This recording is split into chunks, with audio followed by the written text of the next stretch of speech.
What is up? My name is GARRETT Yogurt on Twitter, YOOGRRTT. Thank you so much for tuning into the Now Notation YouTube channel. Welcome back to another album review. Today we are talking about Lil Pump's Harverd Dropout. This is highly anticipated.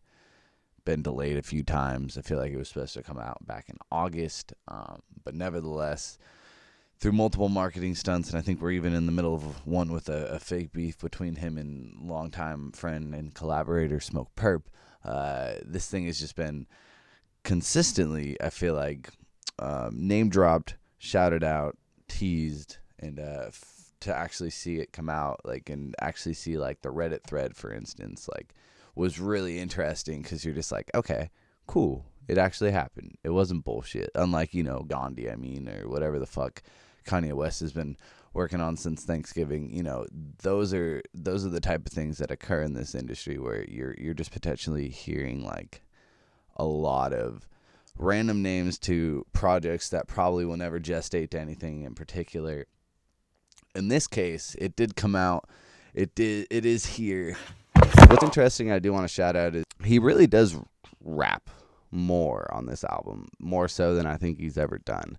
Like, I think he really does like step up the attempts at being more lyrical, as far as like seeing a song like D Rose or any of his like really early songs on SoundCloud. You're not going to hear much of that DNA or frame structure like in these songs. This is much more of like linear songwriting and like cohesive tracks, and if you will, with like a little bit of like, again, the experimental flair. But if you're like an OG Lil Pump fan and that's like your bread and butter, like, this is not going to be something that you're going to be looking forward to, unfortunately. As far as it being something that is super memorable, it doesn't overthink itself. I think that's a brilliant thing about Lil Pump himself, and on this, I think that shines very well.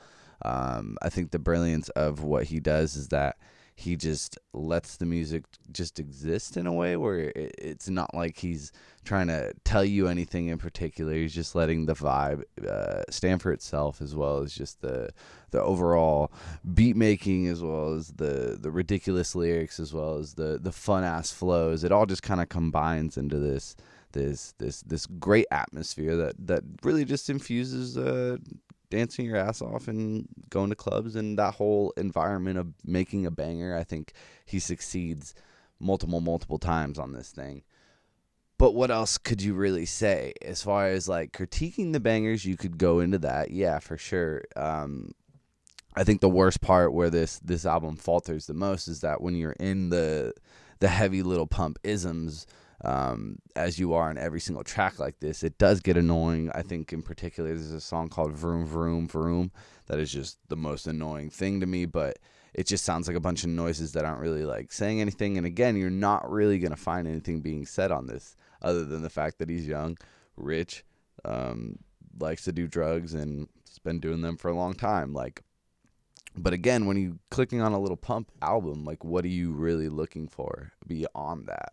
To go into the track list, though, this thing's pretty deep. It's 16 tracks, nothing like crazy, no 20-something Lil Pump album, but it is longer than the last feat with the self-titled Lil Pump. Track number 1 is Dropout. Track number 2 is Nuh-Uh. Track number 3 is I Love It by Kanye West and Lil Pump featuring Adele Given. Track number 4 is Ion featuring Smoke Perp.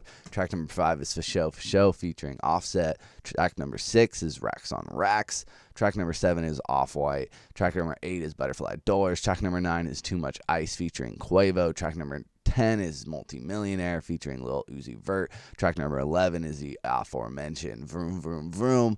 Track number 12 is Be Like Me featuring Lil Wayne. Track number 13 is Stripper Name featuring 2 Chainz and YG. Track number 14 is Drug Addicts. Track number 15 is A Skedit. And track number 16 is Who Dat. The craziest part about this, and the thing that I do want to shout out, is the production isn't that normal. I think there is a lot of like experimenting on that side. Like Diablo does a really crazy job on Racks on Racks. And then, going into Stripper Name, there's this like, that's just the coolest sample ever. But there's also a million other people who I think could have like gone at that beat in a different way and not have kind of like quote unquote wasted it, even though they are bangers. It's just like, again, the production on its own could stand as like its own little instrumental track in some cases. And I think overall that is what kind of lifts the whole thing. A lot of these singles, like such as Butterfly Doors, I'm pretty sure Racks on Racks, Drug Addicts were all singles. And I love it, obviously. All those were fine songs. They were not ones that I was ever like overly playing or really in my rotation prior to this release. But to hear them in context with the rest of the songs and within this album, I think it does really shine on multiple levels. In a lot of ways, the collaborations too kind of allow this thing to kind of, you know, flow a lot better, to give it like that atmospheric feel of like it kind of having multiple voices in the middle section, where you go from the Quavo feature to the Lil Uzi Vert feature, making your way to the Lil Wayne and 2 Chainz feature with the YG thrown in there. You know, there's a lot of different vocals and just collaborations going on this thing, even in the front end with Offset and Smoke Perp. All of those were fine. They exist, and I enjoyed them. My standout tracks though so far are like Dropout. I enjoy Nuh-Uh. You know, Ion's fine. Racks on Racks is catchy as hell, can't even lie. But Stripper Name's really fucking just been a good ass time so far.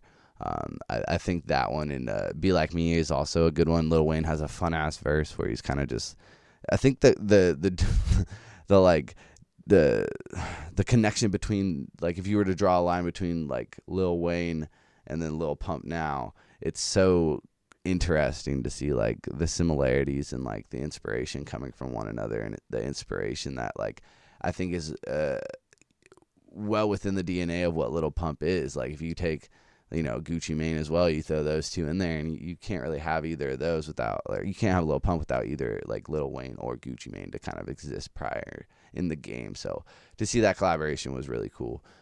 And I enjoyed it. So most of this is fun. Like I said, it's just not something you're going to overthink. It's not something you're really going to go to for much thought or much like statements. But as far as having a fun ass album with a lot of bangers, that has succeeded.